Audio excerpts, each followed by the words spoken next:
Got any The jokes red there? light went on. Really, really cute. I get it in 10 seconds. It's under. I heard someone in here. I'd like to call to order a regular meeting of the Board of Education, February 21st, 2023, at 7 o'clock PM. Cindy, could you please call the roll? Dremel, Here. Kilburg, Here. Flock, Here. Lowe, Mathis, Here. Meadows, Present. Meitzler, Here.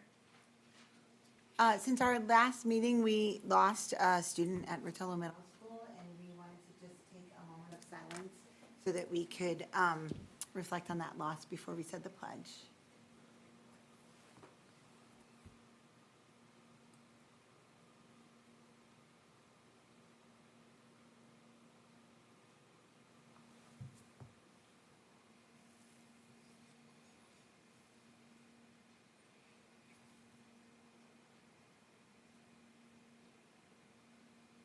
And Mrs. Meitzler, would you lead us in the pledge now, please?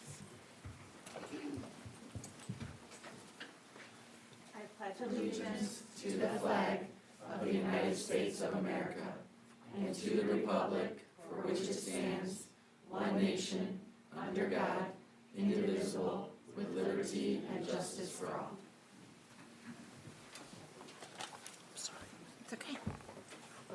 Dr. Hitchens, are there any changes or items removed from or added to the agenda? I would say we're going to start with some celebrations, so let's add that to the agenda. Oh, yes, we are going to start with celebrations because we've had a number of teachers that have been honored for different things. And so we have various board members who are going to do a shout out for those teachers on behalf of the whole board. So I honestly don't know who all's got a shout out, Erin. Erin does. Sure do. I would like to congratulate Christy Geeson from RMS, who is nominated by her colleague Jeff Thomas, who's in the audience today. She recently earned the ISBE Award of Meritorious Service, so we are very, very pleased to acknowledge that accomplishment. Well deserved.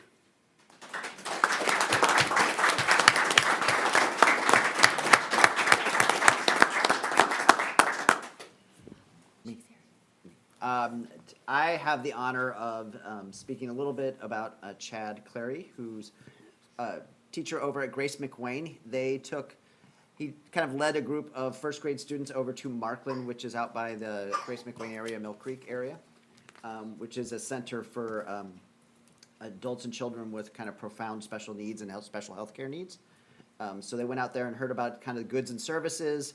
But while they were there, they were surprised a bit because Mr. Clary was presented with a Volunteer of the Year award from the Markland staff. He often comes out there to volunteer, will bring some of the older kids that he works with over at Caneland. So we congratulate him on that and are very thrilled with the good work that he is doing out there and how he's bringing that awareness and that effort to the kids at Grace McWayne.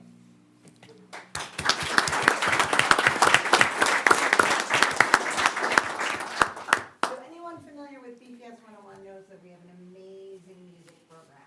And we're super excited to announce that Lisa Hatfield is honored as one of the 2023 Yamaha 40 Under 40 Excellence in Music Education winners. She's our 5th grade band and orchestra teacher for all of our elementary schools. And I love it because her main goal is to have students really love playing their instruments. Here, I think, was the most amazing thing I read. Her program has a retention rate that is well over 90%. And she's an amazing educator. She creates a collaborative and engaging program. She involves other music teachers. She brings older students back to support what the 5th graders are doing.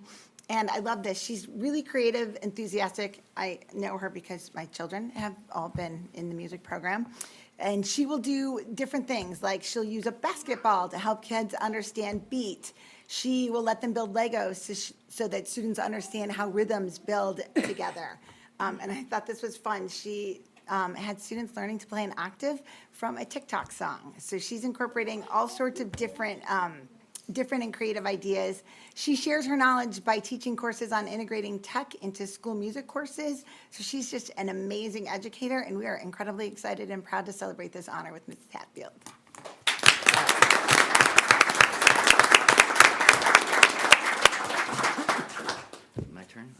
So I'll be reading a statement on behalf of Chris Lowe, my colleague who is not here this evening. So it starts, fellow Batavians, let me begin by apologizing for my absence. As you may know, our high school girls basketball team won regionals last week. Today is the first game of the sectional tournament versus St. Charles North. As much as I enjoy board meetings, it is a priority for our family to support one another, and I need to be there for my daughter and her team. I hope you understand. However, even though I can't be here, I wanted to take a moment to recognize some amazing teachers deserving of our appreciation. Over the past weeks, we have seen some incredible accolades bestowed upon our staff. As the board representative for the high school, I want to highlight two who define what it means to be a Bulldog. Both teachers are members of Batavia's high school's English department, and I have been fortunate enough to have my children taught by both. The first I would like to highlight is Kim Perlman. She is currently my daughter's teacher for 2 blocks, teaching her both public speaking and AP language. My daughter says she really knows what she's talking about, and that's high praise from a child who doesn't talk about her classes or teachers very often. My son also had her. When I told him she had been nominated, he said, she deserves it. As parents, my wife and I see the time and care that goes into Kim's teaching and the consistent email updates she sends to parents and the engagement of our children with her assignments. It is evident she goes above and beyond what we typically expect. That is why I wasn't surprised to hear that she has been nominated by her peers to be the Kane County Educator of the Year. It is a well-deserved honor. In fact, our staff is putting together a scrapbook to support her.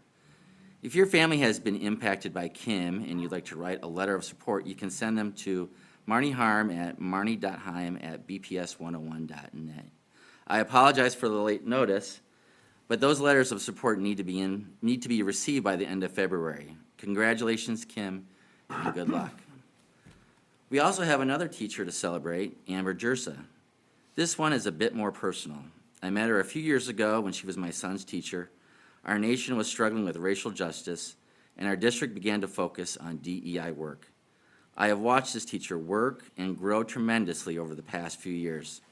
I have seen her struggle with the stress, tears, and self-doubt this work can bring with it. She has grown from an amazing classroom teacher into an amazing advocate for all of our students, and she has become a community leader.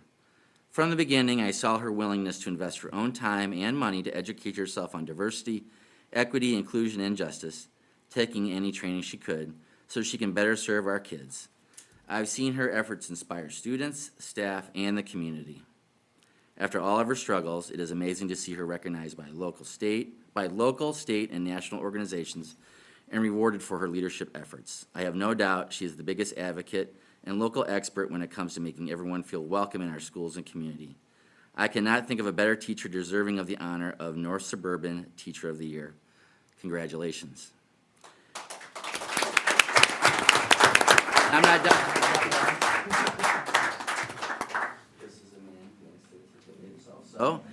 And congratulations on being one of the 12 finalists for Illinois Teacher of the Year. Thank you for inviting me, Chris Lowe, to represent our district and sharing your amazing moment at the Teacher of the Year banquet this weekend. I was excited to be there, and I'm hoping our town will be home to the Illinois Teacher of the Year. No matter how things turn out, please know our town is incredibly proud of you and everything you give to make Batavia a better place. I am honored to serve as a board member in a district with such amazing teachers and staff. I hope we, as a community and a district, recognize excellence in our staff when we find it and do everything we can to elevate these folks and learn from them. When it comes to classroom success, they are examples we should promote and encourage. We are extremely fortunate to have such teachers who are willing to sacrifice so much of themselves for our children. In today's environment, teachers are in short supply, and we should be thankful when such amazing teachers choose to stay here. From the bottom of my heart, thank you for all the hard work you do and the amazing positive influence you have on our children, staff, and community. Thank you for personally teaching my children and making them better human beings.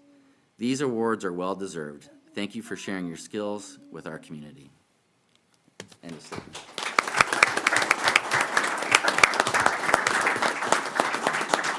I know we've got a number of our educators in the audience who were honored. Could you guys stand up just so everyone can see who you are?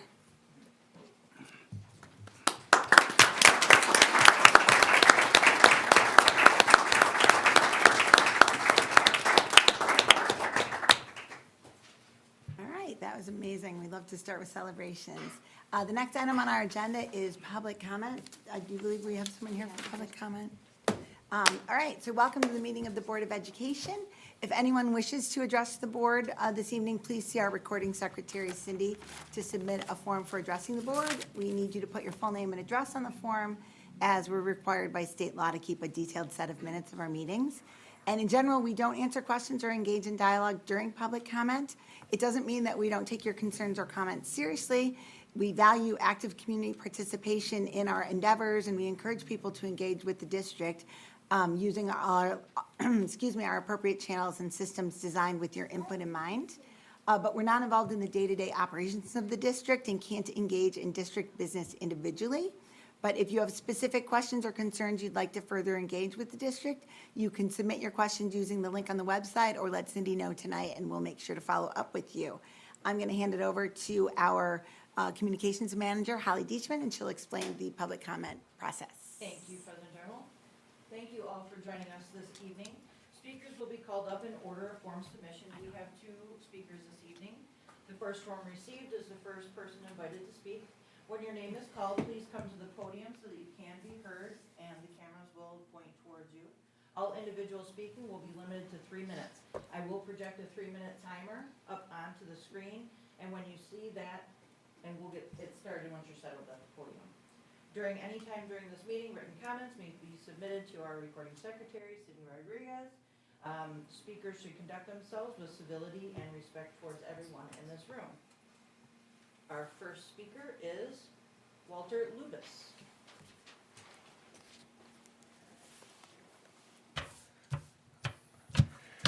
All right.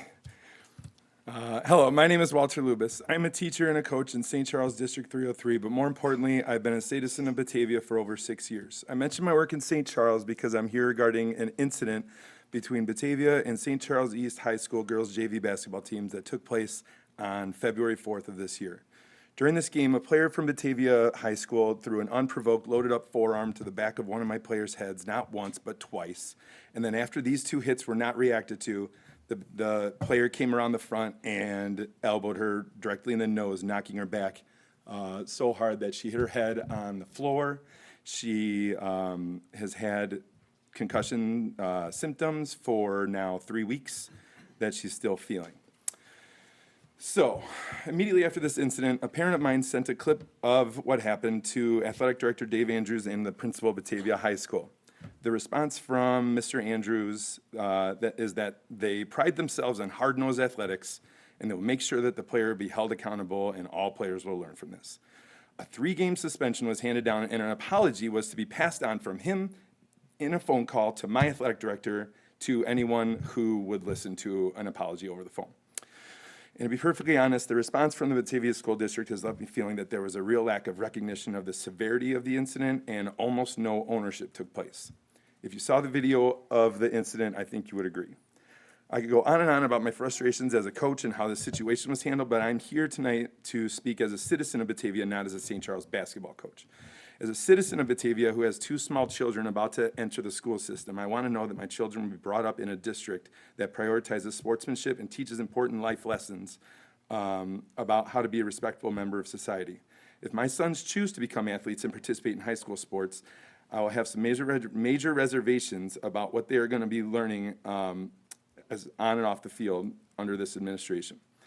I want them to be part of programs where sportsmanship and learning and decency are more important than winning the game. In the wake of this incident, I have major concerns about what the precedent will be for sportsmanship, respectable behavior, and accountability for your actions in 10 years' time when my children are at the high school. While I may not be aware of every single detail regarding this incident, I feel that there was a real lack of accountability by the Batavia district for what took place. And if this is how this one hard-nosed athletics incident was handled, it makes me wonder how many others have been handled similar. I don't believe that a similar attack would have been handled the same if it was caught on video in the hallways of Batavia High School. So what makes something like this different? Is it because athletes were involved on a court? I asked what you guys would be feeling if it was your daughter being elbowed in the head 3 times in a row.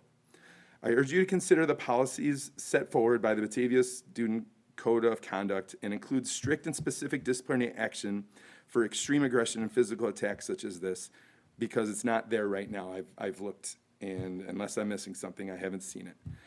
And I hope you guys can reflect on the values that Batavia Sports is instilling in our youth. Sorry to be negative. Congratulations, teachers. Our next speaker is Eli Bortner.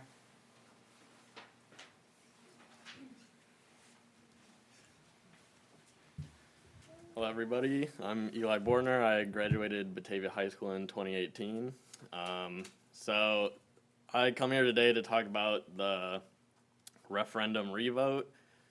In history, I've always learned that if you have a vote and there was wording or confusion, it was my belief that the onus was on me as a person to make sure it was worded correctly, and that any outcome was my responsibility. I understand that it is the school board's job to put forward legislation that they believe is important to the district, and I respect that greatly. I just believe personally that given the vote, I understand there may have been some confusion, but personally, as a citizen myself, I don't know if I would have been given a retry. So that is all I'd like to say. That was it. Thank you. Thanks. Next item on our agenda is our BPS partners. I do not see our student ambassadors here tonight, so I'm going to invite Todd Swanson to the podium. Oh, yes. Thank you. Oh, they were first. I'm so sorry. That's all right. The writing's kind of small. So there's an old saying that says great minds think alike. Unbeknownst to me, as I was working on my speech for tonight, which is going to focus on celebrations, I didn't know the board was going to be celebrating some of our same people as well. So we may have some of the same messages that are shared, but by gosh, it's worth repeating for these people that are up here. So good evening, members of the Board of Education. Tonight, my message will be one of celebration. I've invited some of our amazing BPS educators to join me at the podium so we all can recognize them for their accomplishments and recent accolades earned from outside of our BPS community. First off, I'd like to introduce Lisa Hatfield, an amazing elementary band and orchestra teacher who this year is serving our fifth graders at every elementary school. In looking at our website, the first news that I saw was that this year over 200 fifth graders from across the district signed up for their first year of band and orchestra in our elementary schools. With teachers like Mrs. Hatfield, along with her music educator colleagues, it's no wonder that our youngsters are so excited to join band and orchestra. And it's no wonder, yet again, that Batavia has earned many national recognitions, such as the National Association of Music Merchants Foundation Best Communities for Music Education 8 times running. However, tonight, we are here to honor Mrs. Hatfield for being the recipient of the 2023 Yamaha 40 Under 40 Excellence in Music Education Award. Lisa was chosen as an outstanding music educator who is making a difference by growing and strengthening the music program in Batavia. These 40 educators, all under the age of 40, showcase the following characteristics: action, which is offering innovation and imaginative solutions in achieving plans and objectives; courage, proposing and implementing new or bold ideas; creativity, showing innovation and imagination in achieving plans and objectives; and growth, establishing, growing, or improving music education in their schools and communities. We didn't need Yamaha to tell us how awesome Mrs. Hatfield is. All you have to do is ask any student who currently has her or has had her in the past, and they will all say how much fun she makes music and how she inspires them to continue with the program all the way until they graduate, and maybe even beyond into college as well, as many Batavia graduates have done. So for being honored as one of 40 music educators from across the country for the Yamaha 40 Under 40 Music Award, congratulations to Lisa Hatfield.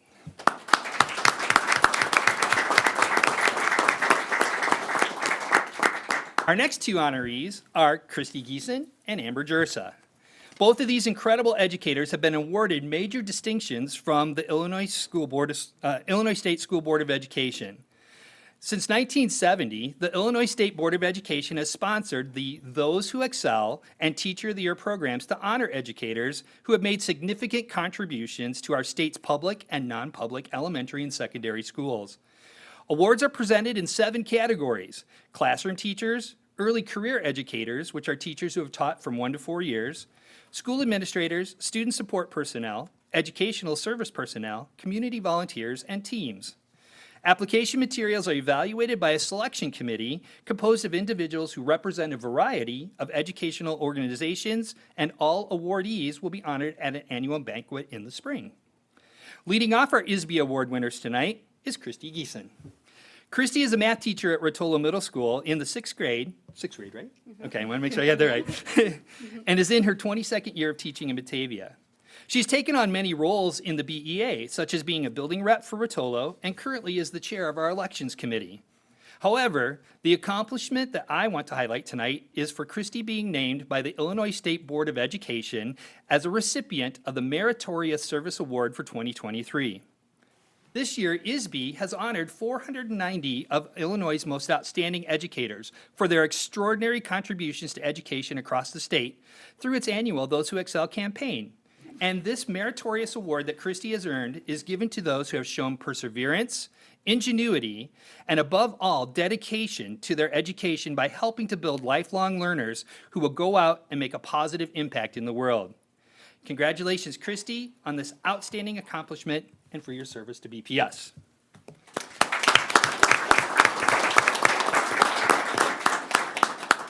Next, I would like to congratulate Amber Jersa, English teacher from Batavia High School.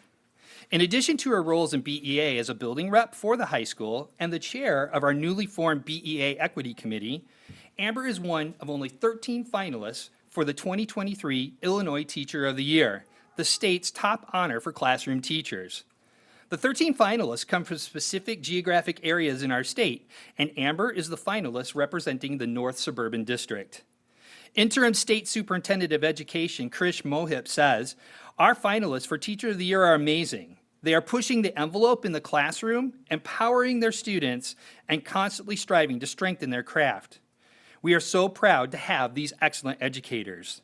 We wish Amber all the best moving forward to hopefully become the Illinois Teacher of the Year for 2023. Congratulations, Amber."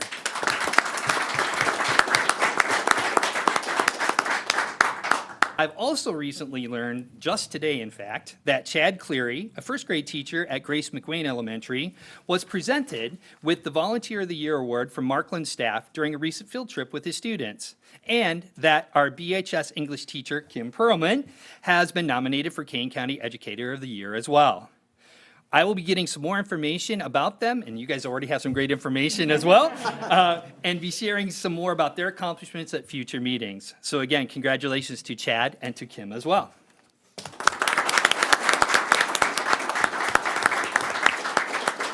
And finally, in the better late than never category, I want to recognize all of our educators. And by educator, I mean each and every person who has a hand in shaping the lives of our students. Certified staff, support staff, paraprofessionals, custodians, bus drivers, lunch ladies, nurses, campus monitors, administrators, every person who makes a difference in the lives of a student in Batavia, this accolade is for you. Each year, the Illinois School Report Card is released by ISB. Schools are looked at using multiple measures to assign a level of performance to them. There are 4 levels given by the state board, but I'm only going to focus on the top 2 distinctions given to our schools: commendable and exemplary. Here are ISB's definitions of these top 2 distinctions. Exemplary schools are schools performing in the top 10% of schools statewide with no underperforming student groups. And commendable, a school that has no underperforming student groups, a graduation rate of 67% or greater, and whose performance is not in the top 10% of schools statewide. Due to the commitment to excellence that our staff exhibits on a daily basis, I am happy to congratulate the staff members at Batavia High School, Rotolo Middle School, Grace McWayne Elementary, J.B. Nelson Elementary. I had these numbered, honestly.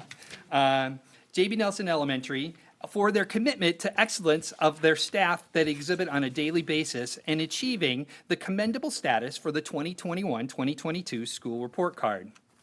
Then that leaves us with Alice Gustafson Elementary, H.C. Storm Elementary, and Hooverwood Elementary, all earning exemplary honors for the 2021-22 school year, which I'll remind everyone who's listening means that these 3 schools were in the top 10% of all schools in the state.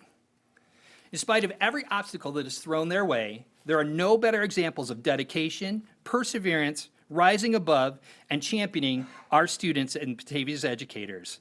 I'm proud of each and every one of you and honored to call you all my colleagues.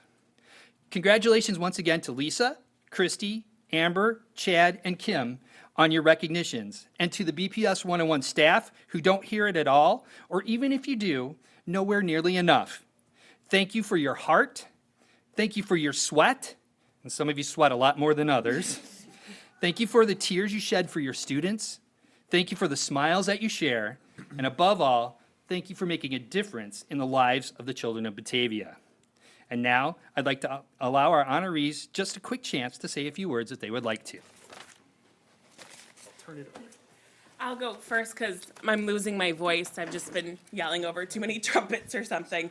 But thank you so much. I have said it. I have screamed it from the mountaintops of how much Batavia loves and supports their music education. And this is just another example on us coming to the forefront and showing how important music is for our students.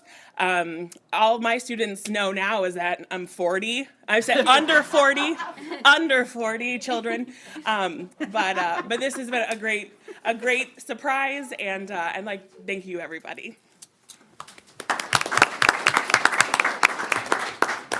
I wrote some notes because I get really nervous talking in front of crowds. I can do it with kids, but this award really should be presented to my amazing colleagues, like you were saying. If it wasn't for their support, guidance, and continued professionalism, I would not be recognized today. I also want to thank all the wonderful students I've had over the past 20 years. Some of them are your kids, for challenging me, teaching me, and always making me smile. Living and teaching in this incredible community is a award itself. So thank you very much.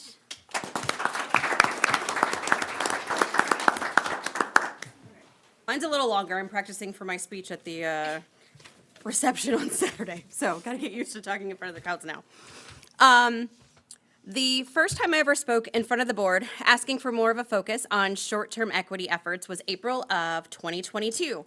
If you would have told me I'd be standing here less than a year later being recognized for an award like this, I would not have believed you. I am so thankful to make Batavia history as the 2023 North Suburban Regional Teacher of the Year. I'm honored to be able to represent Batavia as one of the 13 finalists for Illinois Teacher of the Year. When I learned from the Illinois superintendent that I won this award, I was told that I was receiving it because of my relentless pursuit of equity for our students. All of our students deserve to feel like they belong, and it is my goal to continue striving for this. They deserve an environment 100% committed to ensuring they feel like they belong, and we owe it to them to provide this and do it sooner rather than later. I'm so grateful for this recognition, and I want to take some time to express my appreciation to those who have helped me get here. I want to express my gratitude for the support and encouragement I've received from my fellow staff members, students, and parents, and community members. The fact that you all believe in me and trust my leadership means everything to me. You've been there during the times I wanted to give up, but you encouraged me to take the time I needed while you carried on in my place. That's a true ally. You refused to sit on the sidelines. I could not have done this without your help. Recently, I've had people ask how they can become more involved with our grassroots campaign as we work to prioritize our work on ensuring all students belong. To do this, speak up when you see injustice and inequities within our district and community. Use the chain of command by reaching out to principals, our administration, and the board. Let them know how you feel about the district's current equity efforts and any suggestions that you may have. Let family and friends know that it is not okay when they are showing bigoted behavior. Though these are difficult conversations, this is how we change the system that has caused our students so much trauma. It is okay if we mess up and say the wrong thing. We need to own it, learn from it, and do better next time. We owe this to our students. We need to do this with fidelity so we can be active in helping us knock down these systemic barriers for our students.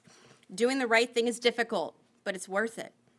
In honor of Black History Month, I want to close with a quote from Martin Luther King Jr. that I just recently discovered. I felt a connection to it with us being the same age.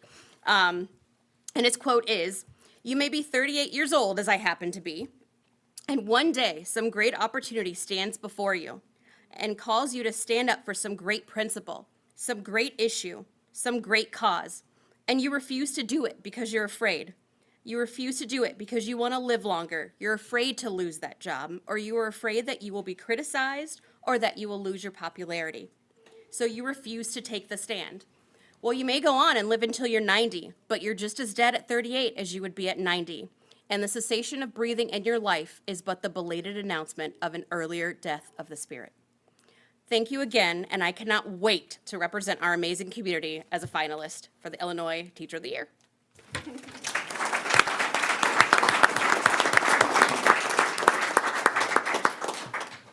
My goodness, an impromptu for the speech teacher. I'm still getting kind of used to this because I was very floored when I was told about the nomination. I really think that the four of us are representative of the educators that we have in this district. It's not just the four of us, it's every teacher, every custodian, every paraprofessional, every single person who's in that building, every admin who are working to help our students. And it's the kids who are in our classroom, which I have had many of your children in my classroom, that I think bring us there every day just to, I think, help them find their voice and help them find what their purpose is and know that they will make a difference in this world. And that's what we do every day. So thank you.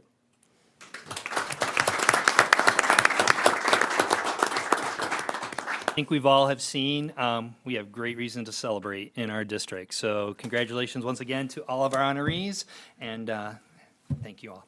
Thanks, Ted.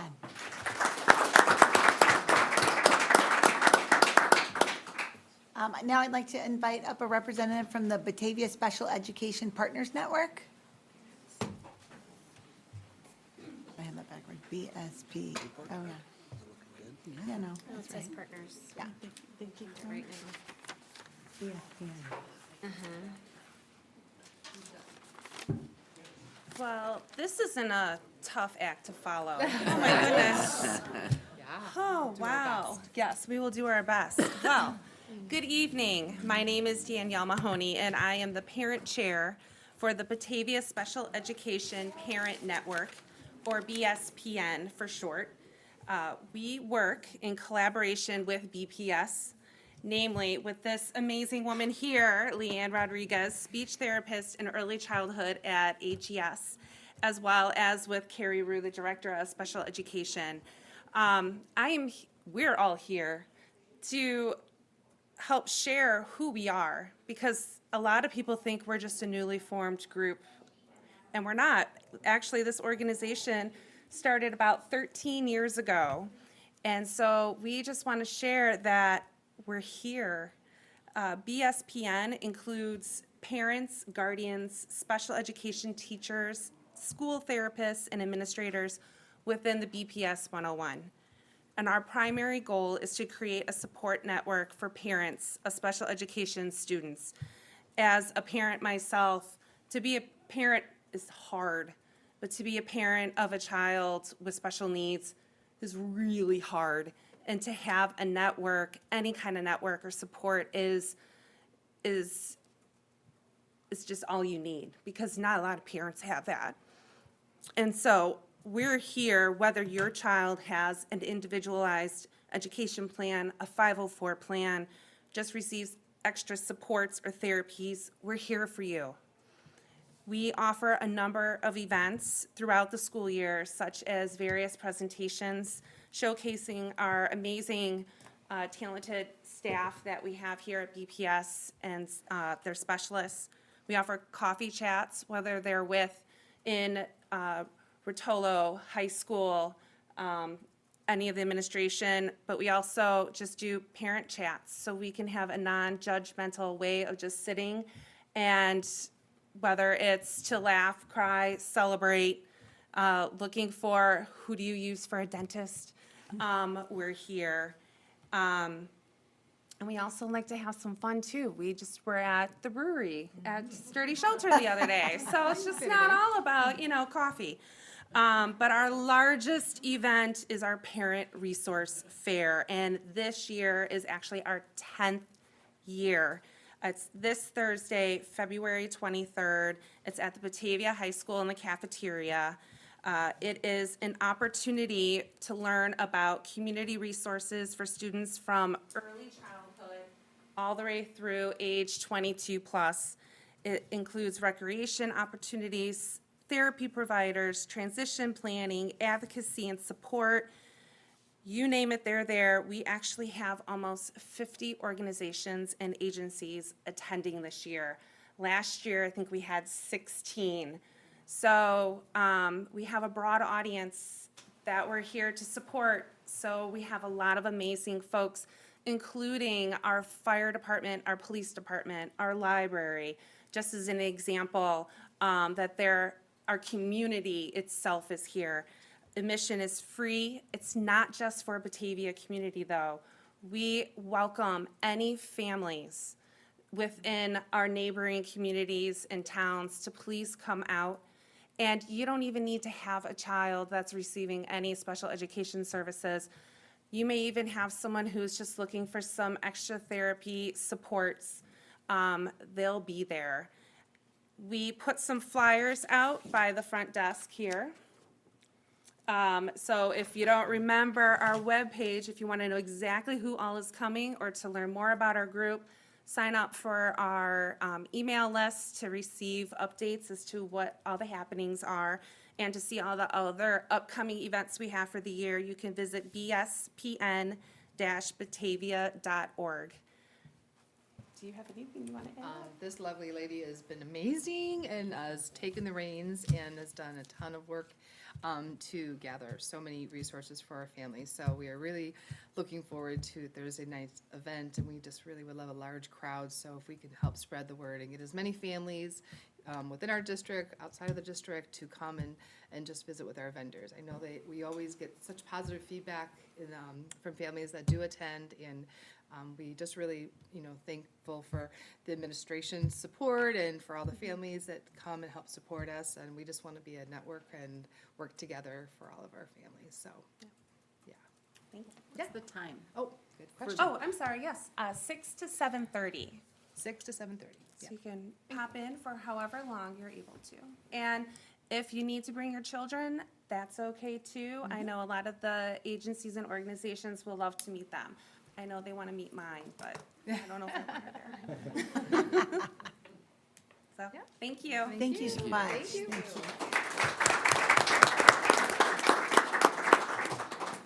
All right, next item on our agenda is our committee updates from board members. Aaron, we'll start with you. Aaron Kilburn. All right, I've got some notes. So I'm on the insurance committee. They met on February 9th, and we had what I would call a robust discussion centered on the recent switch of the district's medical insurance to HealthGram. And as a reminder, this change was recommended by the insurance committee to deliver, with the goal of delivering better benefits to help our employees access higher health care. And, the discussion focused on, like any significant change, it's to be expected there'll be some challenges in a transition like that. But you should know that there is steady progress being made. And I do want to single out one person, it's benefits coordinator Kathy Anger, for her hard work and time on this. I mean, anytime you switch insurance, there are going to be some hiccups, and she's been tireless in working with employees in the district to make sure that them and their families are receiving the health care they deserve. So we have our meeting next month. I'll provide another update next month. Thank you.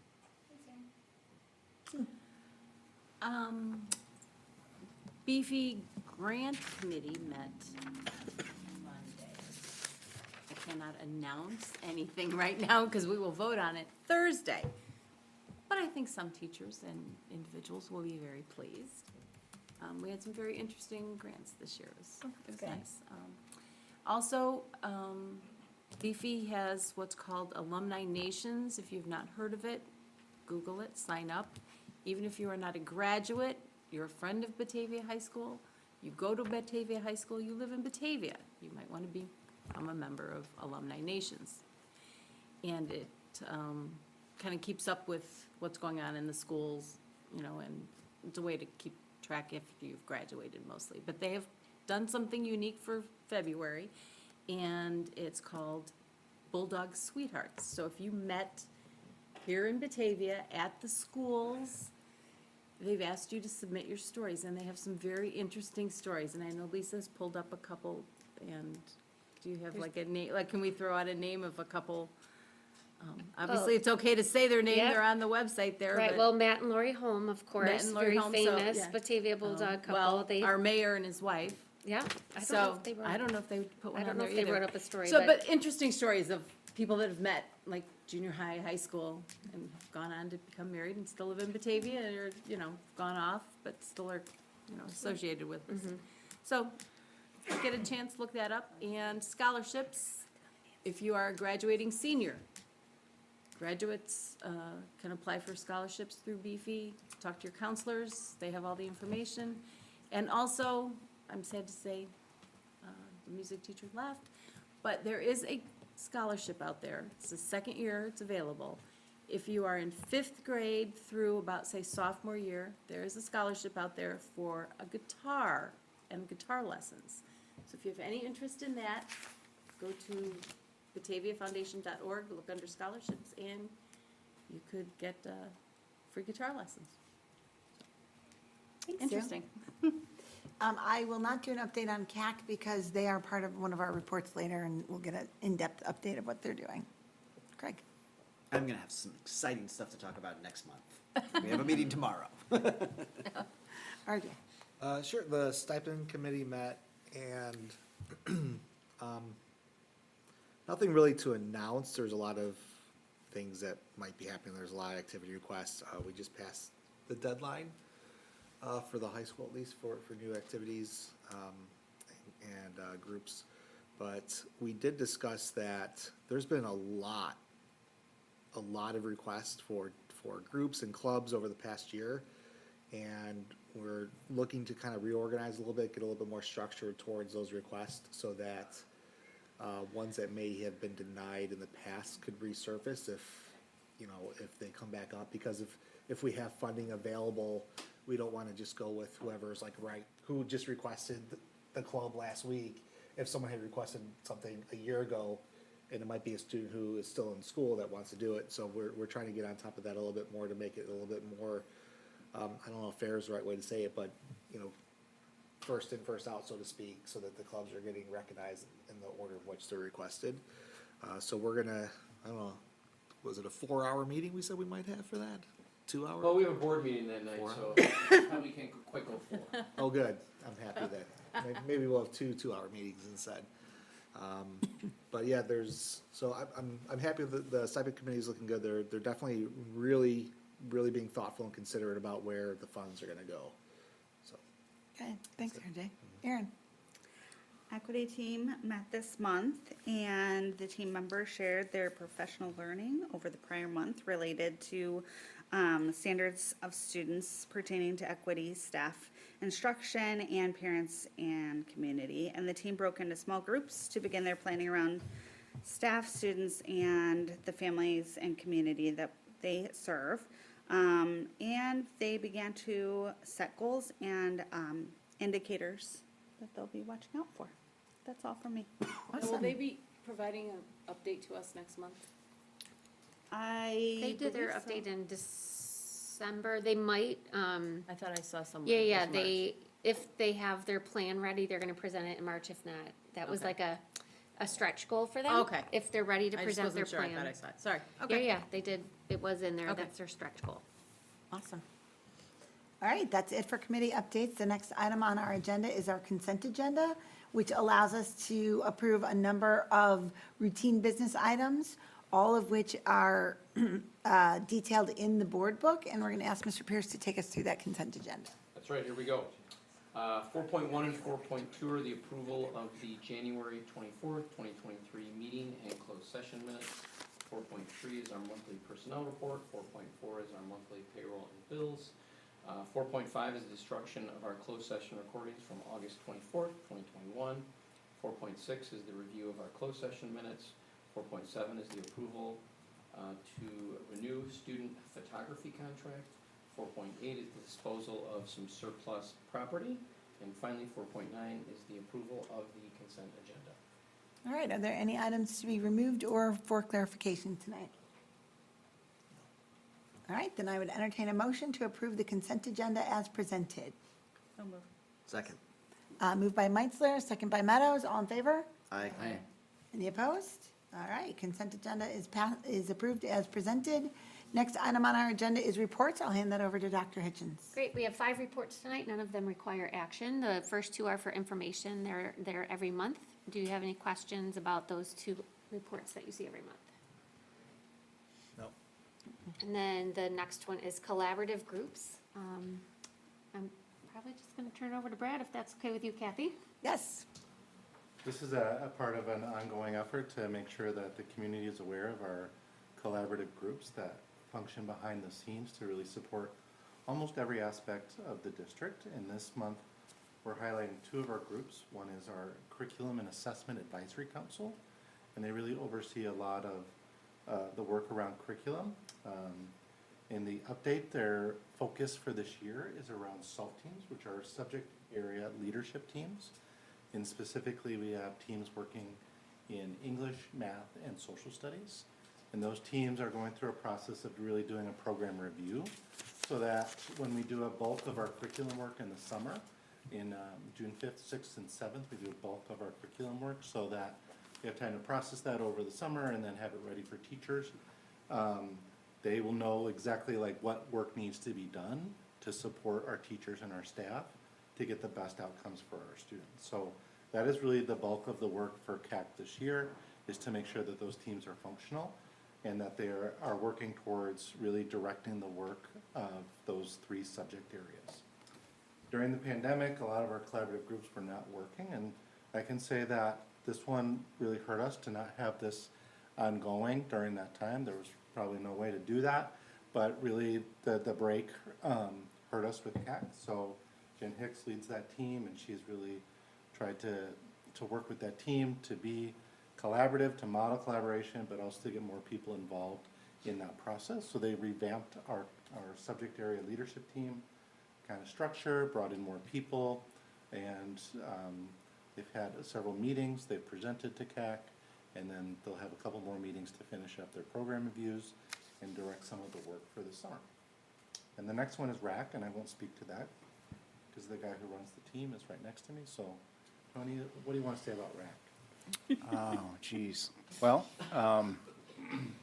RAC stands for the Resource Responsibility Advisory Council, and it looks at resources, how we use them, and keeps an eye on our budget and how things fit together so that we can do our very best to support our students and staff.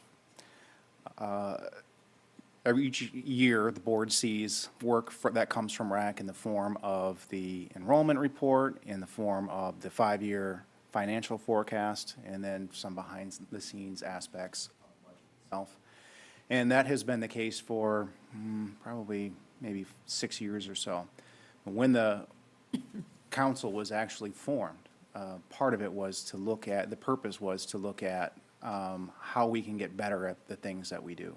And one of the, it's called academic return on investment. And so that is a new goal that we have as a group, that we're going to look at these academic returns on investment and try to figure out what works well, particularly if it works well for a certain subset of students, and then make sure that we can expand that and have the resources to do that. Actually, would you, if you wouldn't mind, Holly, would you click on the RAC plan there? It does a much better job of explaining it than I just did. You did great. I was following along. Oh, was you? Well, thanks. I appreciate the encouragement, RJ. If you scroll down a little bit, Holly, there's a graph that kind of illustrates what we're talking about. Keep going, all the way almost to the bottom of the page. Well, maybe it's the second page. There it is. That's what I'm thinking of. We have a lot of things that go on in the district, and one of the things that we'd like to do to undertake this initiative is actually an inventory of initiatives, to figure out how all the pieces fit together in our programs, just to have a high-level understanding. And of course, the purpose isn't to go and audit all these, because that would be, well, you would need to have an army of people to do that. That would be a massive undertaking. What we'd like to do is pick one single initiative and do a deep dive on it and see, one, how much it costs, both its direct and indirect costs, and see how it affects students and whether or not it's doing the purpose of what that initiative or program purports, it attempts to do. And when we learn about that, if you scroll down a little bit more, Holly, in the old days, we would just cut a program that we thought didn't work, but that's not what we want to do. Because generally, cutting programs doesn't work very well. So it's either the keep or eliminate mindset. And using strategies from the district management group, there's a whole list of things that we could consider. We could expand the program, we could keep it, we could segment it, fix it, replace it, or eliminate it. Odds are we're probably not going to do much of eliminating programs, because there's a reason why these programs are here.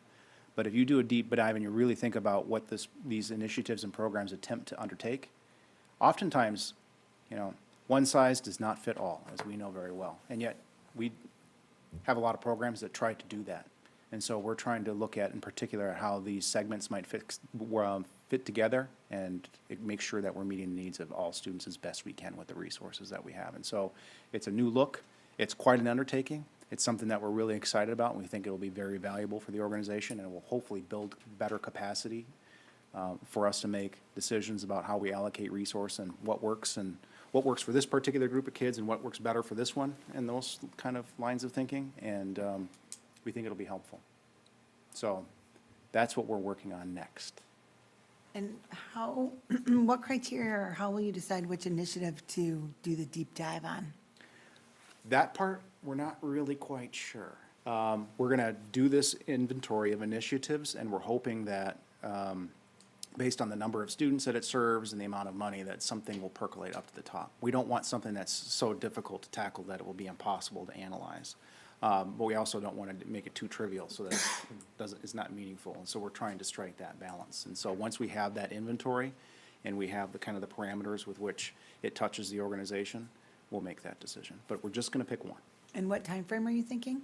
So we're going to pick one, ideally, Josh, geez, that's a good question. I don't remember the answer to it. We're going to pick one, hopefully, to look at next year. Okay, So spend the time now figuring out. what programs we offer in the whole organization, then pick one to not only look at, but also build that process for. And then in theory, once we've completed that process, we would have insights for the following budget year. So fiscal '25 is when. So it's definitely a longer arc than what we're used to. Sue? Can you Raising her give hand. me an example of a program that you're talking about? And I know this, are we talking about a particular curriculum? Are we talking about how we buy our paper? I mean, I don't know. I just need something to wrap my head around. Like, what are we looking at? We're looking at things that would have an academic impact, not necessarily how things operate, because. That could be a lot of things. It could be. So that's why I'm just trying to, Yep. And so, let's I see. know you're reluctant to say something because that would put it out there, but I just, So we are looking for things that are on the academic side, and so this is about if we can tie what investments and programs, I can tie just about anything to the academics. it's not just anything, so we want to be specific about the academic return on investment. So to get an academic return on investment, we have to be able to see how kids are learning better as a result of this initiative and what we're investing in it. And so it could be things like our intervention programs. That's actually what I was just thinking. Especially, that's where, So, I mean- but those are also very tricky to measure Right. too, and to see, was this implemented with fidelity? And so the easy task is coming up with a list of all the interventions that we undertake. The hard part is how it fits in with a broader organization and how you would actually measure it. That's this part that gets really tricky, and it can get really subjective. And we want to keep this as objective as possible. So I don't have a good answer for you, but that's an example of the higher level. Okay, I can start thinking, I have some interesting ideas.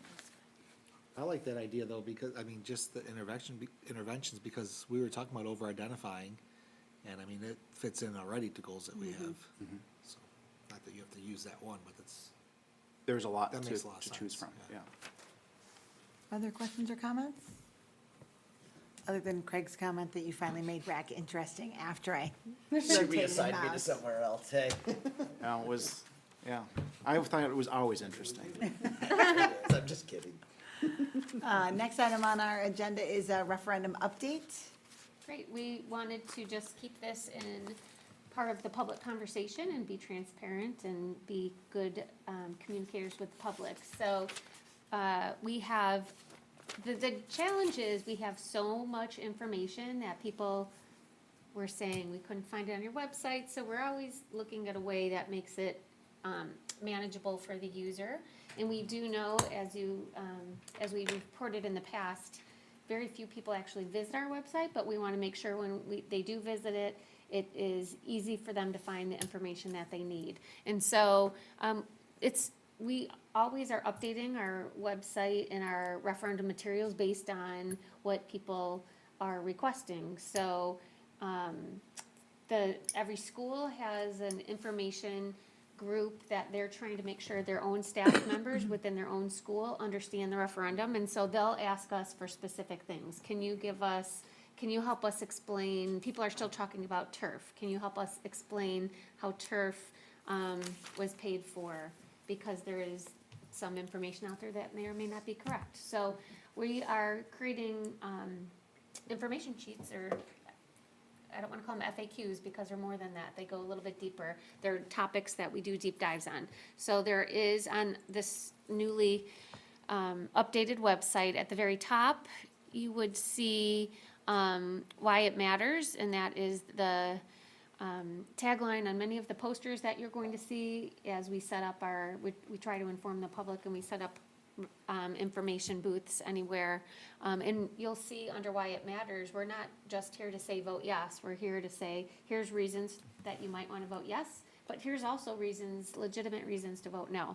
And so, we want to be transparent about those types of things. So what happens if it doesn't pass? That would be, if you vote no, you'll see that we're going to, the impacts if it's unsuccessful is right on that page, because I know some of you have said, people have asked you that question, what happens if it doesn't pass? So it should be easy to find.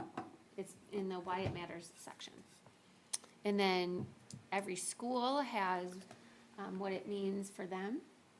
So you could just click on your school to figure out what your school's condition is, when it was built, all of that fun information, concerns with the current facilities, and then anticipated projects, depending on, we've talked about before, the different constraints that we have with the interest rates and the construction costs, so we can't promise exactly all of those needs would be met, but that's our starting point anyway. And as a reminder, the referendum, we've identified, at one point, we identified over $300 million worth of projects, and this referendum cannot address every need that we have, but it would clear the deck of about $150 million worth of those projects. And then we do have a very highly functional capital projects group that reviews our needs annually, and they have a budget, so we can just keep tackling those routine maintenance and other improvements as they come along, because this isn't one and done. We'll continue every year to improve our facilities. And then at the bottom are those different topics that people have been asking about. So if you have somebody who said, we already voted no to the turf, but you built it anyway, there's our historical information about how the high school turf came to be and how we split the funding with our boosters. And ironically, I've been reading a lot of board books since like the 50s, trying to put together some information about, for example, the historical referendum, that's like bottom left there.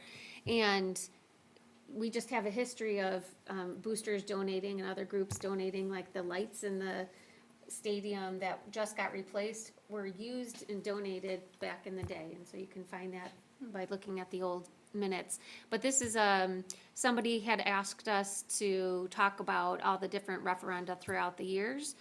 Just specifically, this doesn't include operating rate referendum questions, because that is, we're not asking for at this referendum for a change to our operating rate, to pay our bills, but we are asking, these are all referenda specifically to improve or build new. And so you can see all the history of the voters. In 1975, there was a referendum that failed, and back in 1975, you were able to put it back on, they put it right back on the ballot again in 1975. They added $1.1 million to it because they decided to build the new Louise White. And then it passed.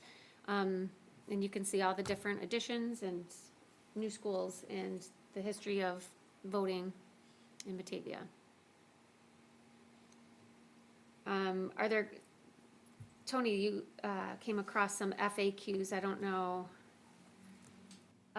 There was a list, so for example, people are asking, there seems to be some misinformation about if this fails, then we're gonna decommission 2 of our schools. Is that true or false, Tony? That's false. Okay. We will, if the referendum passes, we would actually decommission 2 schools, but we would rebuild them first before we decommission them. And that is a question we get a lot is, well, you're gonna tear down these schools and then rebuild them, what are you gonna do with the students? Well, that's part of the plan, is that we would build the new schools first, and then move them over to the new school and decommission the old. We also have questions about what happens if it doesn't pass. That is actually answered on this website. So if you go up to the top, Holly, and you click on why it matters, it talks about reasons to vote for, reasons to vote against, and what happens if it's unsuccessful. We have a lot of things that we need to do to properly take care of our schools and our master facilities plan. This referendum would fund a significant portion of that. And if it doesn't pass, then we're gonna have to completely rethink what we want to do with our schools. We'll have to go back to kind of the drawing board when it comes to our master facilities plan. Because the money just won't be there to do hardly any of what we've identified as being what needs to be done. We also had some questions about how we can trust whether or not, we're gonna stay up with the maintenance of the schools. And that's a concern we hear a lot. Well, and it's kind of along the lines that, why did you let it get this bad? And as you see in that referenda sheet that Holly was displaying earlier and that Lisa was talking about, this is the longest period since 1954 that Batavia community has gone without passing a referendum. That's how we take care of our schools and the bigger projects. Our school budget is not built or equipped to deal with the magnitude of the work that has to be done on a regular basis to keep our schools in working condition. That's the purpose of the referendum. We have to ask the community whether or not they want to pay for it, basically what they expect and what they're willing to pay for. So this is the process. It isn't that we didn't properly maintain our schools. We've had some challenges in maintaining our schools, certainly because of the Great Recession primarily, and some of the other fiscal challenges that we faced in the intervening years. But like I said, this is the longest period we've gone without investing heavily into our schools, and the longest period we've gone without asking since 1954. We also have questions about more details in terms of photos, and they want to know what the conditions are in the school. And so we are working with our individual committees in the schools to give access. We're also, I know Holly and Brad have been working on producing videos and pictures and whatnot of what the conditions are, and you'll see those soon on this website that we've just unveiled. And we've also had some other random questions that I won't go into, but what we do want to make sure of is that anybody who has a question has an opportunity to ask it and get the answer, not some mythical answer that might be circulating in the community that people speculate upon, but we want to have them make an informed decision. And that I believe, I won't speak for the board, but I believe that's why the board placed this question back on the ballot, because there was considerable evidence to demonstrate that there was fundamental misunderstanding and misconceptions about what we were asking for, what we were going to do, and the reasons why. And we want to make sure that everybody has an opportunity to make an informed decision based on facts and not unfacts.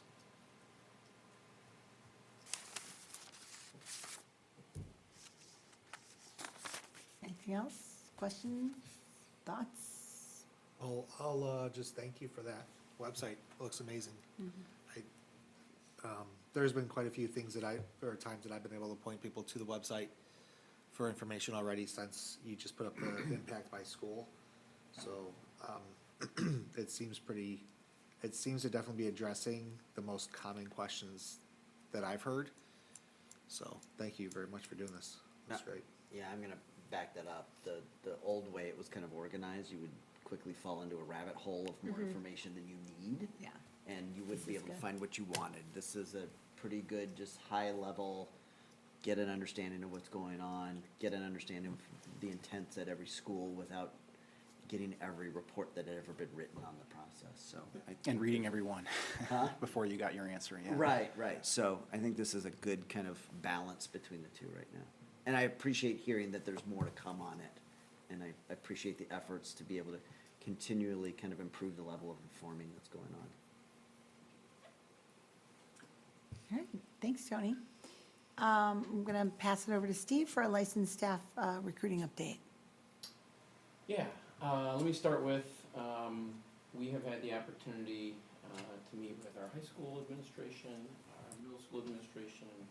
We met with our first elementary principal this morning. We'll be meeting with the rest of them this week to talk about staffing plan, thoughts and considerations and numbers for next school year. So it's that time of the year. The reality is that we're not gonna have, it's highly likely at this point, we're not gonna have a ton of openings. Probably the most openings we'll have will be at our high school level, and then spread across our district, special ed teachers, student service teachers, and probably EL support. So and that's probably what most what most school districts in the state of Illinois would say. The reality also is that in the last 3 or 4 months, we've had to make 3 mid-year hires for our licensed staff, and I'm really pleased to announce that we had a decent candidate pool, and I believe we found 3 fantastic people. 1 or 2 of them were right before winter break, and 1 was right after winter break. We found fantastic people that will serve our schools well for this year and hopefully beyond. And in doing so, we actually, with 2 of the 3 staff members, we not only found great candidates, but we also diversified our workforce, which I know is a priority. So you can read on this report. It's a very brief report. I'll fill in some of the blanks, but the goal, I just want to note that goal was written without the assistance of ChatGPT.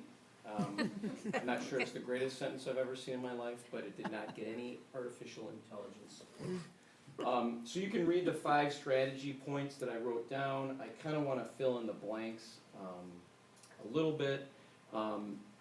First of all, in the past, we've generally posted, I would still contend we posted our positions about as early as anybody, and we've always tried to be ahead of surrounding districts in terms of our posting, but we've typically waited, except for maybe a few known difficult positions to hire.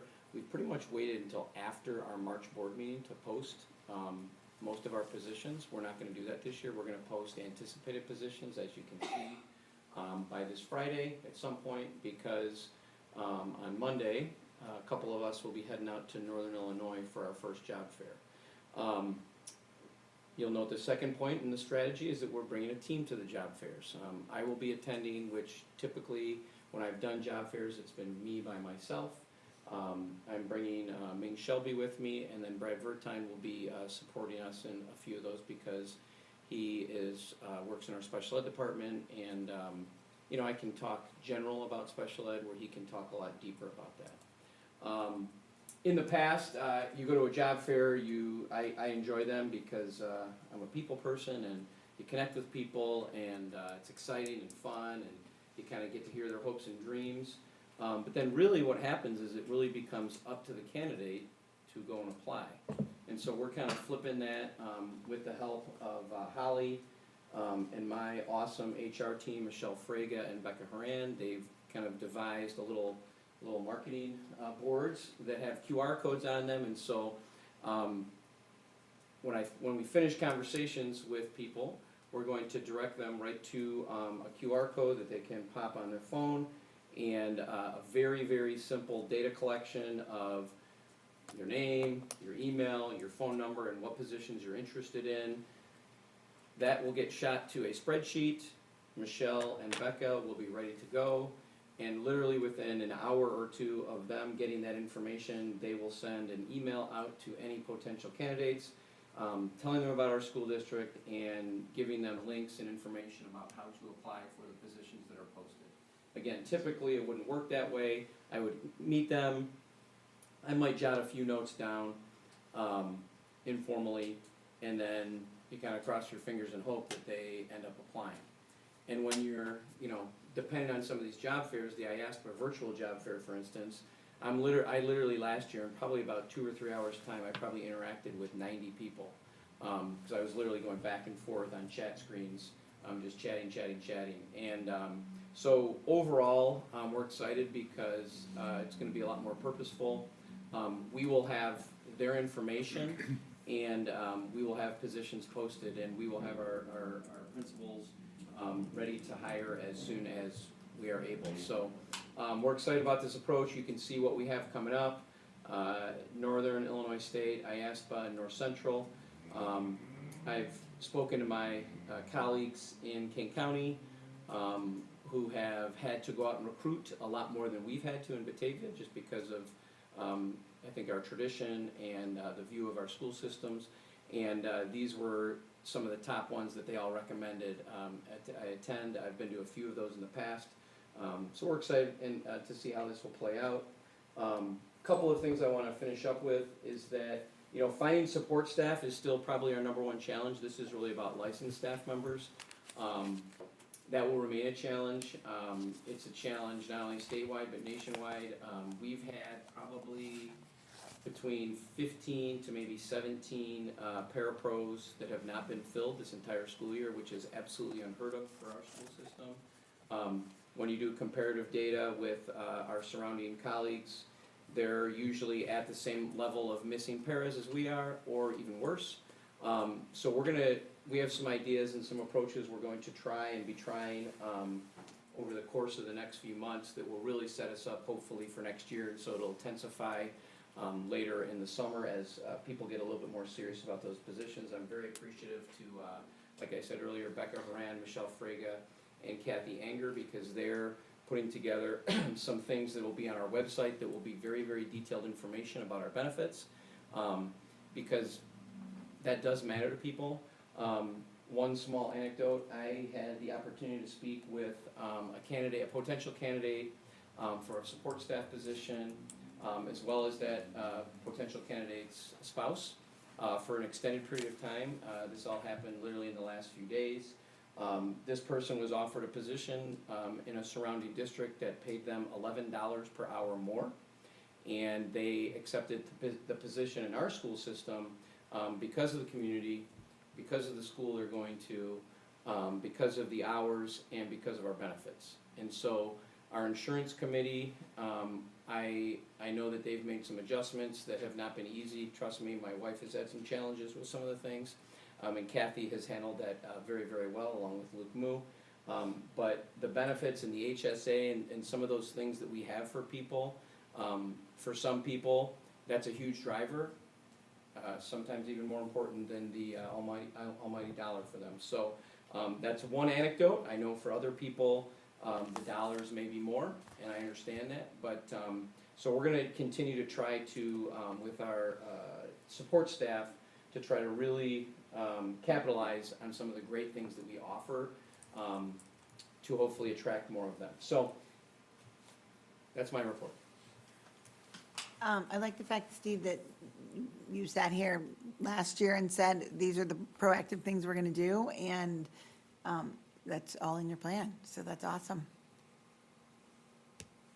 Thank you. Yeah, I'd like to say that was a big point of discussion for one meeting we had, and I like that now it sounds like we're being much more aggressive. Like, you see someone that looks like a promising candidate, we're not just reacting. We're like, let's go out there and let them know that Batavia's a good place to be, so we want them to apply and learn more.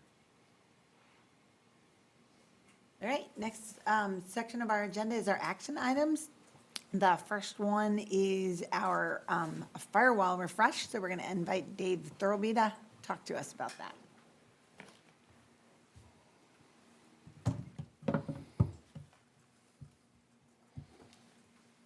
Good evening. I'm trying to get all my notes ready here. Sorry, guys. All right, so I am on a 5-year plan with this current firewall system we use. So I am due to replace it this year. Due to all our lovely supply shortages and whatnot, I'm kind of coming a little early for this. It's actually up in May, but we need to get it started now to actually receive in end of May to take care of things. It is a pretty large number. This is actually broken out over 5 years. So on ballpark, we're like 85, 86K a year on this project. As a firewall, this is the top device on any network. So this is the brain that protects everyone behind it, meaning your laptops, Chromebooks, phones, everything like that. That's what we're using to protect you guys. It's not a small number due to the dynamic updates and trying to keep up with AI. We were mentioning some stuff earlier, other things that are attacking on a minute-by-minute basis. That system handles all those types of attacks. Again, it's a 5-year process here, so this is covering for the next 5 years at the next end of life. So it's kind of a cycle at that point. So you guys have any questions or? I guess I have a question, Dave, so I appreciate you. I know I always ask you a lot of questions because I'm not very tech savvy. Sure. But, I mean, could you just kind of explain what a firewall is and how it protects the district's information, but also for our children, how it's protecting them from things parents don't want them looking at? And I'm going to try to be very broad here. I've ran one for close to 20 years myself at the technical level, so if I get crazy, tell me. I just made some quick notes. So a firewall, as a general consensus here, it's a tool that my team uses. It's a device. It's a piece of gear that we run, similar to what you guys have at home, like a home router. It's what transitions us from our internal stuff to the internet. It's kind of a gatekeeper for the entire district, letting good things in or out and blocking the bad completely out. It's essentially what protects everyone. It also is based like kind of a set of rules that we configure on our end that is helping adjust things, like when we get a request to unblock a website or, hey, I want to use this thing, can I use it type of thing. We go through a vetting process as well with a committee here that we vet something, and if we can allow it, we do, and then we plug it into that and it can get in. I take privacy very seriously, so we're trying to make sure nothing gets out as well, so social security numbers, things like that. It's also protecting for things like that. You see a lot of stuff in the news for data leaks and things like that. Those are the devices that help prevent. It's never 100%, but we do our best. In this case, the 5-year purchase of that, it's also dynamically updating things for that. So when you find a random file that's out there and it's got a certain name, it will know that name and say, hey, that's bad, and 30 other companies block it. So it's a very dynamic approach compared to, you know, a guy in a chair sitting there coding stuff all day blocking. So as far as the students, we have a lot of features, I guess you could call it, on this device. One of them I'll mention is content filtering. Blocking inappropriate websites, bad things that kids could get to. We also can tie that into an application layer, which means like chat, game, Facebook Messenger, other inappropriate things. This device handles all of that, so it can allow or deny based on certain grade levels if we wanted to, or whatever else. Time of day things, so if you needed to allow something for like a guest that comes in, like we had the robot crew over at the middle school here week or two ago, we had to allow some stuff for them to get to their robots. So we did that on a time-based schedule, so I can allow something for a specific couple hours, things like that. And then all of this comes down to monitoring and reporting, so we can help these kids if they get caught into something, or if there's some other issues there that we need to kind of steer them away from. We use a lot of different systems to do this. The firewall is one piece of the full suite that we use. There's a lot of different tools we use to help the kids. This is just kind of a small piece of it, so. Is that a good enough? That is broad? good, yeah. If Okay. you can explain it to me, you can explain it to anybody probably, so that's good. So, and then my only other question, I was seeing any kind of expense, especially this large, is this was anticipated and this is within budget? Yep, we try to do everything. I've been trying to move everything to a cycle, and honestly, with this project, it was insane with the market right now. We went from, right now, I was saying like 85, 86K a year with a 5-year. If I went 1 year, it was $145,000. So that's why we're doing a 5-year. that's tech, that's the world right now. I'm trying to do as best I can with it, but that was the only way we could save and get everything we need. Thank you very much. Sure. Other questions? Yeah, I have one other question. Again, sorry if this is a little behind the times. You're fine. But with the 5-year plan and understanding what an important piece of equipment this is, and how quickly our world is changing, do we think that this piece of equipment is going to last 5 years? Is going to be good enough during that period of time to meet our needs? Yep, the way this system works, they overbuild it on purpose because it's dynamically changing every day, practically, every 30 seconds roughly. It's built, and another thing I forgot to mention too is there are actually 2 of these for the district. So as important as the internet is, if one of these breaks, we flip it to the other one. So part of this is handling the demand of all of our devices. We have, 5,000 plus kids, all the staff, all the guests that come in, parents, you name it. On an average, we probably see close to 12 to 15,000 people on our network every day. And this handles all of that and then some on purpose. So, but the biggest thing is the dynamic updating. That's the way you stay ahead of a lot of this stuff. The world's definitely different than it was 5 years ago too. Any other questions? No. All right, then I would entertain a motion to approve the purchase of 2 firewalls from Continental Resources in the total amount of $429,111. Second. Moved by Meadow, second by Locke. All in favor? Aye. Any opposed? All right. Thanks, guys. Thanks, Dave. Thank you, Dave. Next item on our agenda is the approval of the contract amendment with Quest, and I'm going to hand that over to Josh Bulak.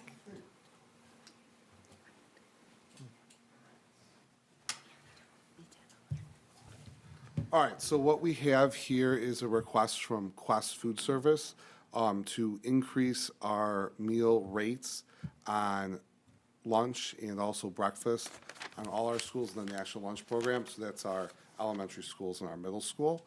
So we'd be looking at a 12.8% increase there on the lunch and an 8.5, I think that says 5.6, the eyes ain't so good, on breakfast. This doesn't impact students at all. I want to make that very clear. So what this is dealing with is our reimbursement rate. So basically what we pay the company to provide the food, and then we get a reimbursement from the state on that. And you can see here, CPI on all things is different, but on school lunch programs in particular, there's been a 301% increase year to year, January to January, just like we experienced with eggs at the grocery store. So our partner is asking for this increase to ensure that they can continue to provide the high-quality food for our students. Just as a matter of perspective, I think in the Wall Street Journal analysis, the cost of elementary school lunches is the leading increase in terms of inflation out of every other thing that they measure. So that is what increased the most over the last year, if my recollection serves. Other questions? I might need this be simplified for me. I'm not following. We need to raise our return rate. It's a application with the state or So something? the state gives us a meal reimbursement rate, okay? And then we contracted with Quest a different rate. So the state gives us this much, we pay Quest this much. So they're looking for us to do this. Okay. So, apologize if this is redundant. No, it's okay. But what happens next year and the year after? Yeah, so this year, we're done with our contract with Quest. Okay. RAC in November authorized us to go to a non-competitive one-year agreement with Quest. So we would renegotiate rates with them for one more year. At that point, we'd have to either go to a bid process or a request for proposal where we would reach out to other providers. So, but for the fall, our rates would be the same? We have to renegotiate those Okay. rates. No, it's just. So that's the So 1 year? this is just an emergency from Okay. now till the end of the year increase. So it's probably safe to say that It's going to costs change. would change? It's the end of the school year, so. Right. What's the estimated cost? For next year? No, For- just for for the this rest year. of this year? Yeah, I'm just wondering, like, does this mean it's gonna to I the have it, budget. give me 1 second. Oh, like total impact on Right, the because if we're budget. gonna be Yeah, no, raising that's the a fair rate, question. Look at him. It's almost not gonna 4%. affect students. I know that, Right. it's gonna What are affect we, what are our we budget get out, though. what are we out of pocket? Nothing. No, It that's not. impacts our budget. It That's impacts- actually where I would like to get, I'll let Josh answer his question, then I'll ask. Sure. the other question. Hold on. Essentially, we're getting the discounted price from Quest, but the discount that Quest is giving us is gonna lower. Yeah, so if we extrapolate this over the rest of the year, it's a $16,000 shift. That's not a huge ask. Okay. But, so to your question, RJ, it is a budgetary item, but we're getting reimbursement, so it's not really like from the state, correct, on this program? State Yes. and the feds, yeah. Correct. So it's not, it's kind of complicated. So, Because we budgeted based on this amount that we're getting We back. pay, we're paying them this much, Right. and then we get reimbursed this, so actually, my understanding is before, we had a little bit of a surplus. we do, Correct. and the surplus is designed to Administrative. cover, administrative costs and taking care of the cafeteria and the equipment that's in it. And so we'll have less to take care of the other aspects of operating food service. You know, what we pay Quest is simply for actually providing the food, but we have to provide the kitchens and the tables and the trays and, you know, all those dishwashers, everything. So that's where it impacts our budget Yeah. more, is if we Yeah. have less to do maintenance and keeping it. Right. But if we don't do this, would we be at jeopardy of them saying we can't do business with Batavia anymore? Right now, we're in they would have to, they're obligated to us under contract through the end of this year.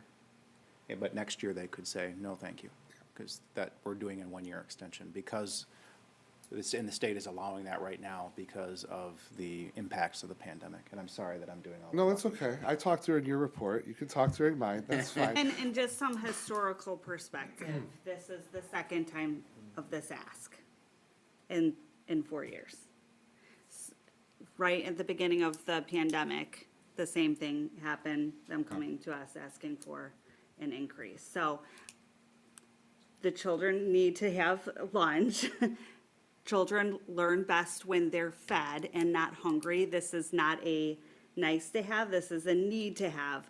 But I also want to articulate that this is the second time that we've been asked, although this is unprecedented times in both cases. Sure. I think it's also important to look at like districts in the surrounding area.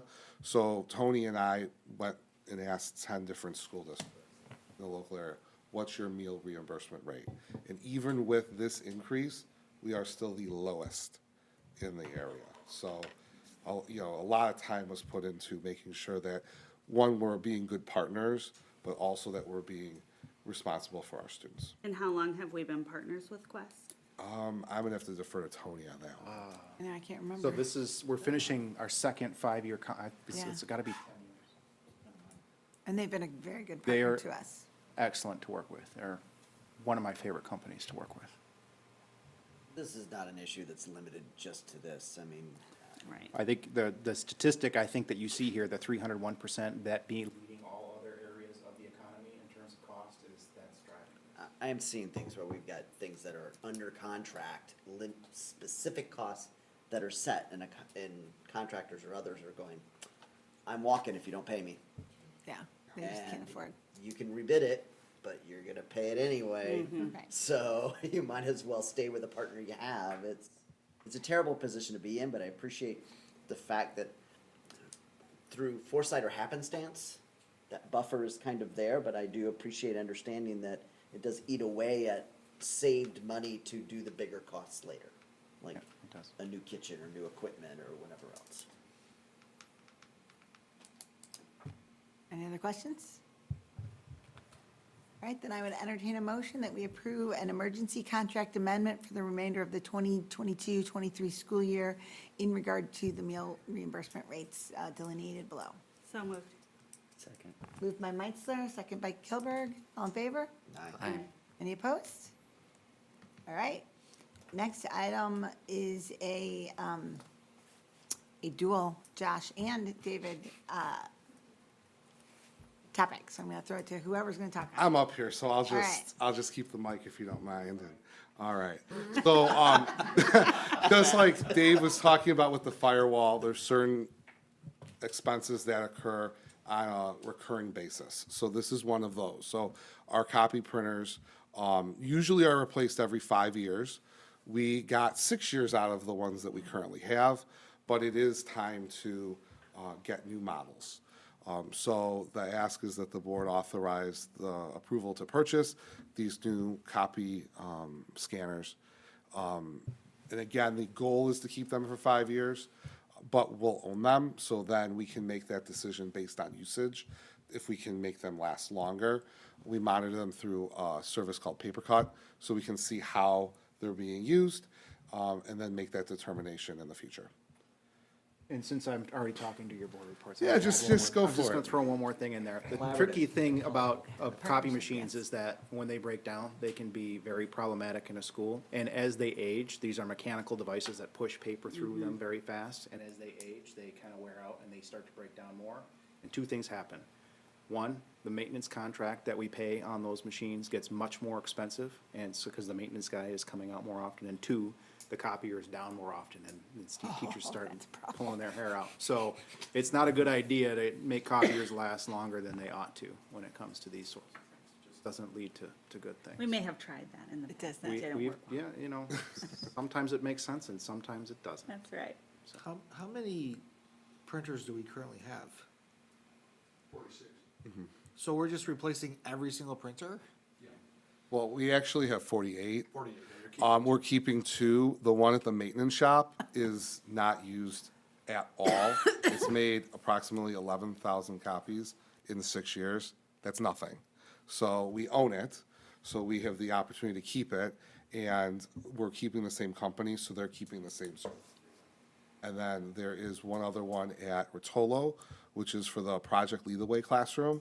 I don't remember the exact number on that one, because I was giving Mark a hard time about the 11,000 copies. But that one also is so lightly used that we're keeping that one.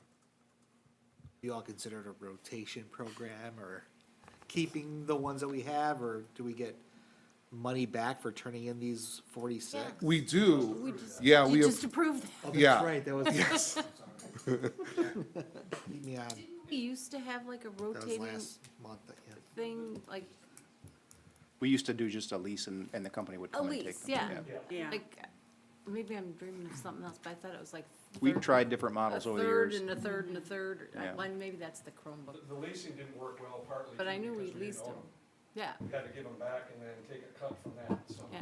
It never worked out in the long run, because then you also, you can't run them longer in the tooth if they're fine, like these ones that only have so many numbers on them that we could keep using. You couldn't do that. You'd be buying another $15,000 copier at that point. But we do rotate them when it makes sense. I know, we do, you know, some machines that are not being used as often, we'll put into a place that is in, Using you know, them more. yeah, so that we can get more life out of them, yeah.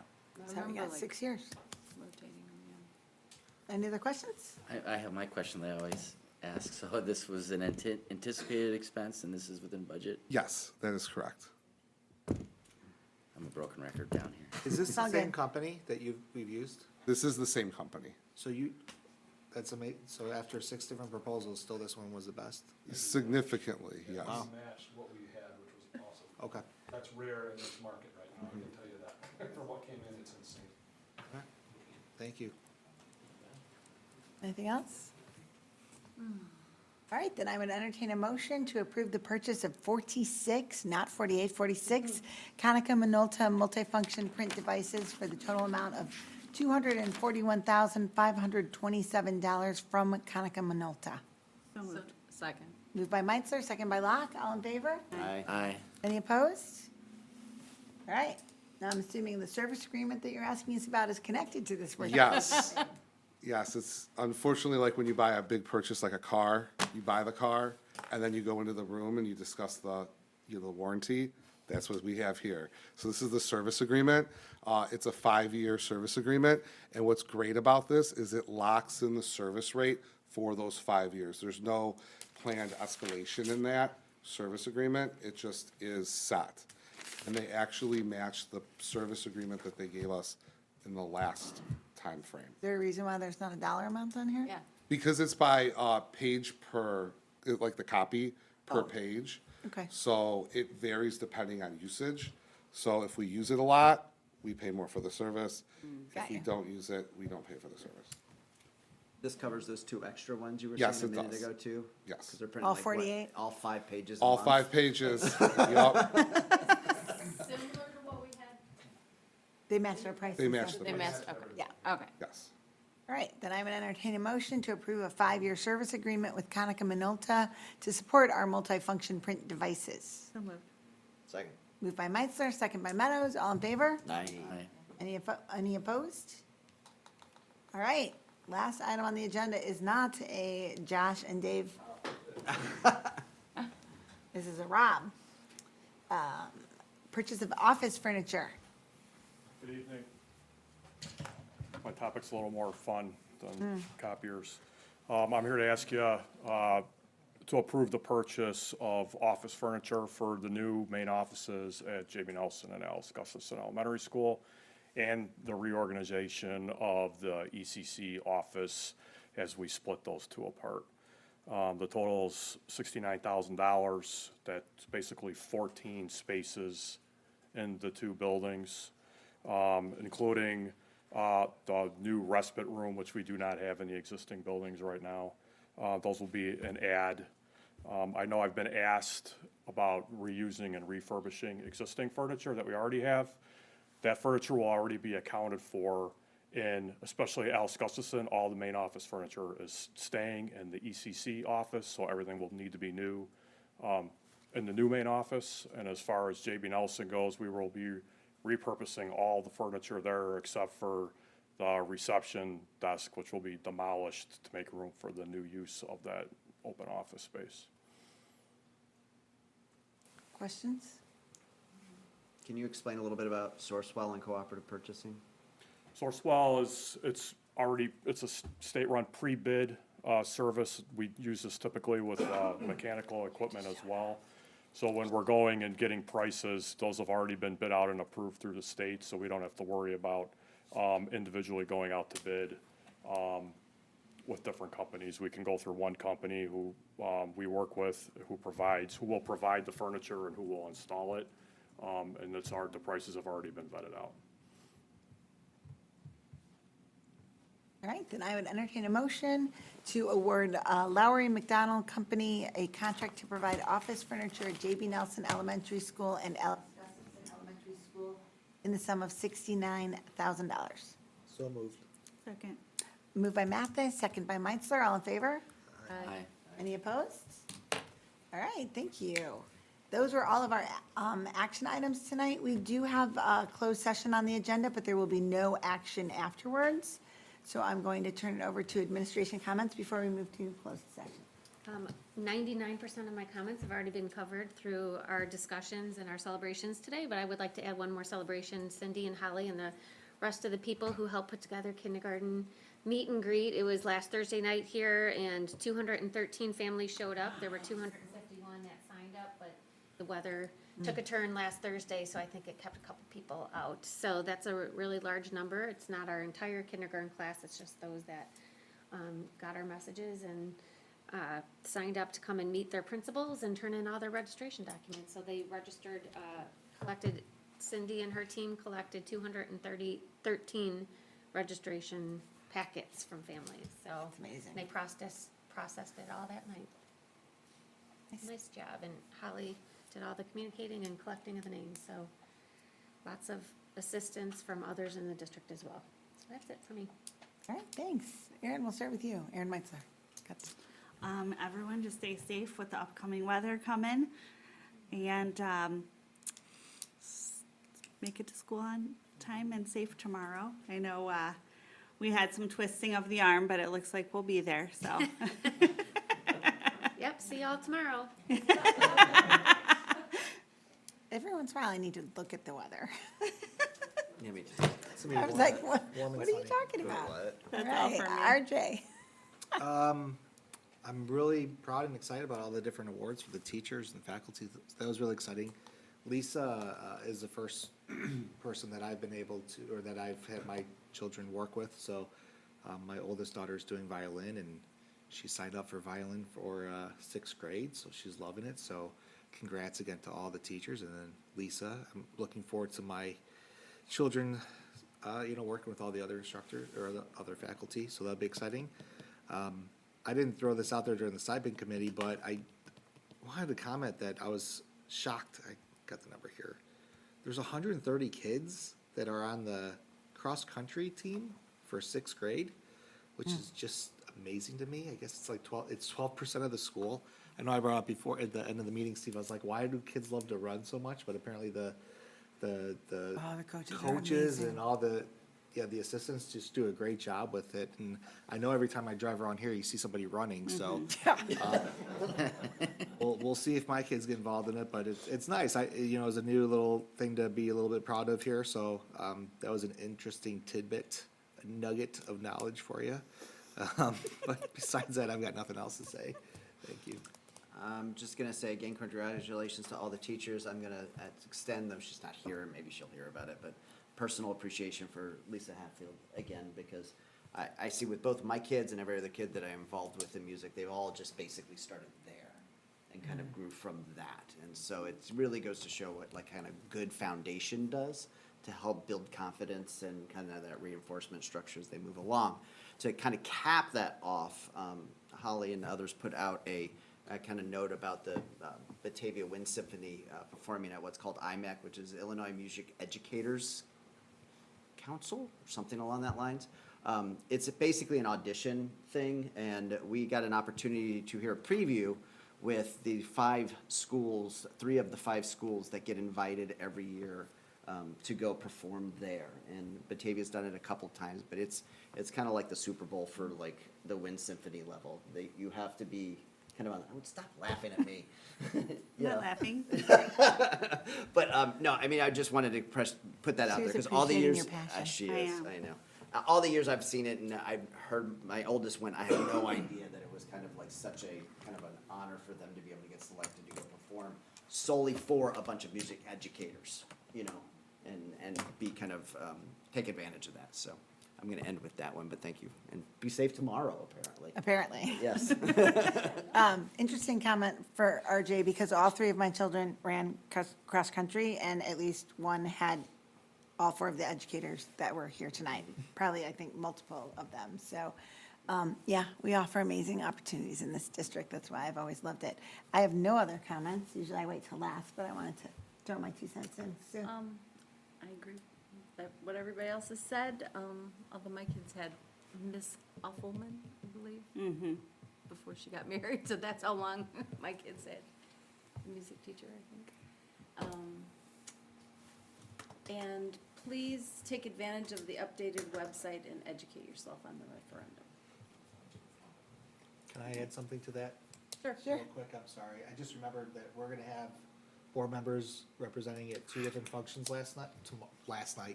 tomorrow night. Yes.